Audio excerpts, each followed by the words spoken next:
تبرأ منہما، ان سے برات کا اظہار کر پھر ہم تیرا ساتھ دیں گے. کہ میں یہ نہیں کر سکتا، 40,000 ساتھ چھوڑ کے چلے. تو تھوڑے رہ گئے، شہید ہو گئے.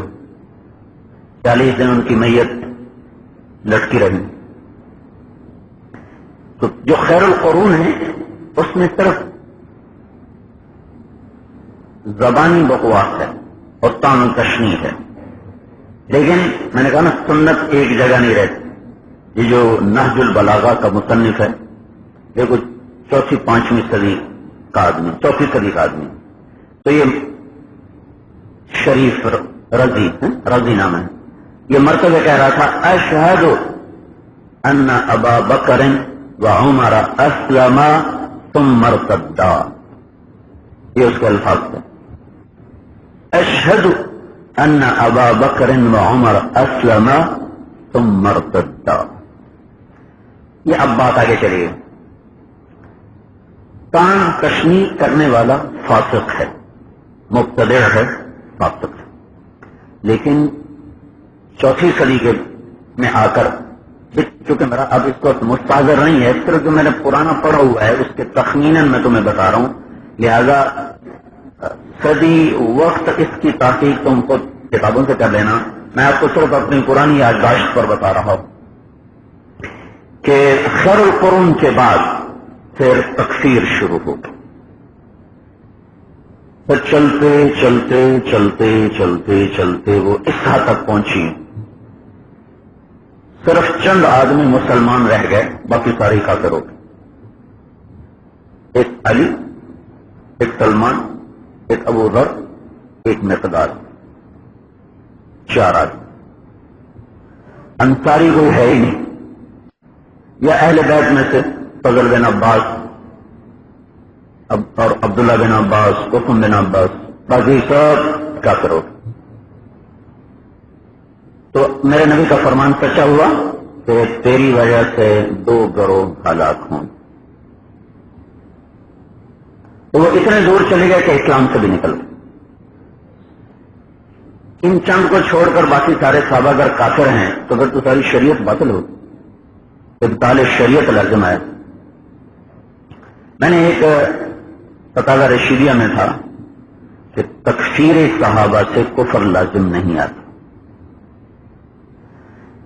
اور اس سے پہلے جس سے تمہیں فائدہ ہو نا علمی، تو یہ دیانت کا تقاضا ہے کہ اس کا نام ذکر کرو. یہ سند کسے کہتے ہیں؟ یہ سند علمی دیانت ہے کہ اپنی طرف منسوخ کر کے مت کہو قرآن یہ کہہ رہا ہے. میں ابن القیم سے سمجھوں گا تو انشاءاللہ میں تمہیں بتاؤں گا کہ ابن القیم نے یہ کہا ہے. میں کبھی اسے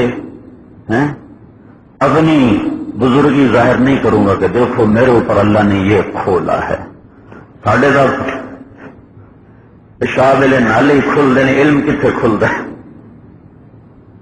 وہ تو چلے گئے، آئے شاط گئے وعدہ فردہ لے کر، اب انہیں ڈھونڈ چراغ رخ زیبا لے کر. تو یہ میرا سبق یاد رکھو. قاری ظہیر صاحب رحمت اللہ علیہ نظام الدین سے آتے تھے، بڑے ظریف بزرگ تھے. بیان میں اتنا ہنساتے تھے، ہنس لوگوں کے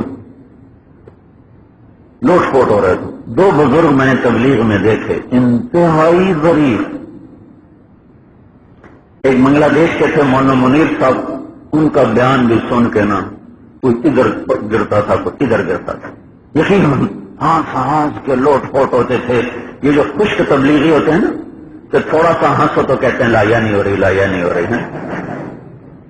یہ ان کو سنا رہا ہوں کہ ہر وقت ان کے منہ پہ 12 بجے ہوئے کہ بھائی جیسے ہنس دینا کفر لازم آ گیا ہے، یا کوئی لطیفہ مذاق جیسے کفر ہو گیا.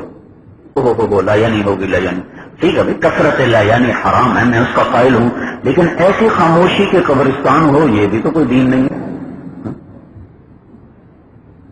تو مولانا منیر صاحب بنگلہ دیش اور مولانا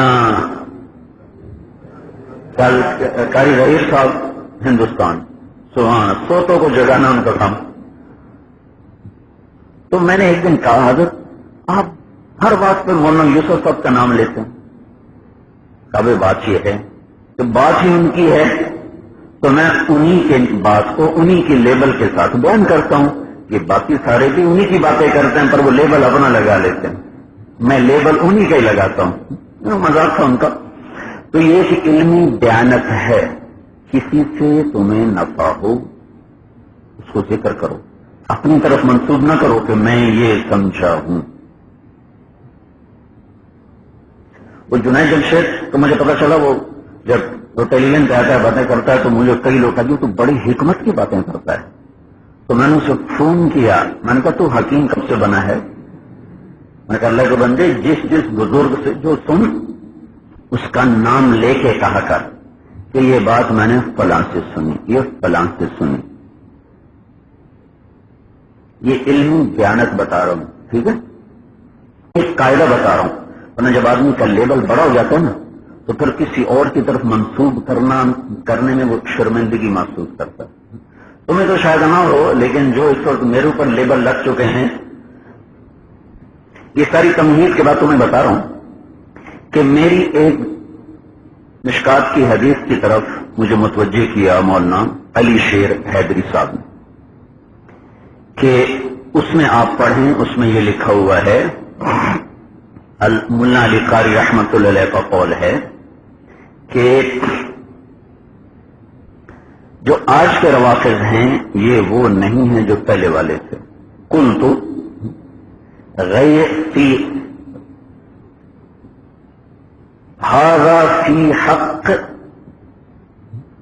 فی غیر الرافضۃ الخارجۃ فی زماننا. ھذا فی حق غیر الرافض. پیچھے بات آ رہی ہے تفسیر اس کی تفسیر کی کہ خوارج مبتدع ہیں، فاسق ہیں، لیکن آگے مولا علی قاری فرماتے ہیں کہ یہ جو فسق کا اور بدعت کا جو فتویٰ ہے فی حق غیر الرافضۃ فی زماننا فإنہم یعتقدون تکفیر اکثر الصحابۃ فضلا عن سائر اصحاب اہل السنۃ والجماعہ فإنہم کفرۃ بالاجماع بلا نزاع. یہ مولا علی قاری کی عبارت ہے. اس کی طرف مجھے انہوں نے متوجہ کیا تو حق بات ہے، اس کو تسلیم کرنے میں اور ویسے ہی ہلاکت اور ضلالت ہے. تو چونکہ صحابہ کی تکفیر ابطال شریعت ہے، ابطال شریعت کی باتیں ہو جہاں جہاں یہ اصحاب موجود نہیں ہے تو وہاں کا دین اب کون بتائے گا؟ وہ تو بتائیں گے صحابہ. علی رضی اللہ تعالیٰ عنہ ہر جگہ، علی رضی اللہ عنہ گھر میں تو موجود نہیں، گھر کا دین تو بتائیں گی ام حبیبہ، اور گھر کا دین بتائیں گی ام سلمہ اور میمونہ اور عائشہ اور جویریہ اور صفیہ رضی اللہ تعالی عنہن اور زینب بنت جحش اور زینب بنت خزیمہ. یہ تو ہو گئی کافر. تو پھر گھر کا دین تو سارا ختم ہو گیا، ابطال شریعت لازم آیا. تو خیر القرون کے بعد ضلالت بڑھتے بڑھتے بڑھتے بڑھتے تکفیر تک، تکفیر صحابہ تک پہنچی. تو جو صحابہ کی جو کہے ابو بکر کافر ہو، وہ بدبخت خود کیسے مسلمان ہو سکتے؟ اگر عمر کافر تو خود کیسے مسلمان ہو سکتا؟ اور دو کافر نبی کے پہلو میں سوئے ہوئے ہوں، کتنی عجیب بات ہے.